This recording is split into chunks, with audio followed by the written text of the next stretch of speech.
6 जिल्ह्यांच्या वकिलांची अनेक वर्षाची प्रतीक्षा अखेर संपणार असून मुंबई उच्च न्यायालयाचे कोल्हापूर सर्किट बेंचचे उद्घाटन येत्या रविवारी 17 ऑगस्ट 2025 रोजी होत आहे। दुपारी 3:30 वाजता न्यायालयीन इमारतीतील उद्घाटन सोहळा भारताचे सरन्यायाधीश माननीय न्यायमूर्ती भूषण गवई यांच्या शुभ हस्ते पार पडणार आहे। त्यानंतर मेरी वेदर ग्राउंड नागाळ पार्क येथे दुपारी 4 वाजता मुख्य कार्यक्रम आयोजित करण्यात आला आहे। कार्यक्रमाचे थेट प्रक्षेपण मेरी वेदर ग्राउंडवर मोठ्या स्क्रीनवर दाखवण्यात येणार असून वकिलांनी दुपारी 2 वाजेपर्यंत मंडपामध्ये जागा घेणं आवश्यक आहे। उपस्थित वकिलांनी शक्यतो ब्लेझर परिधान करण्याचं आवाहन करण्यात आले। पार्किंग व्यवस्था पुढील प्रमाणे असणार आहे।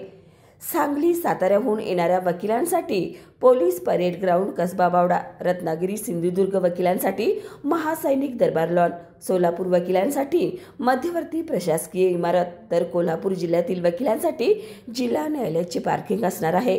कार्यक्रमानंतर वकिलांसाठी संध्याकाळी 7:30 वाजल्यापासून महासैनिक दरबार हॉल येथे भोजनाची व्यवस्था करण्यात आली आहे।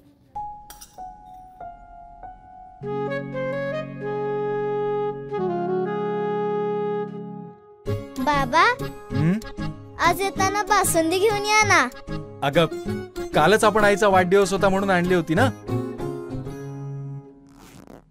ऐकलं, गोकुळची बासुंदी पुन्हा खावीशी वाटतेय।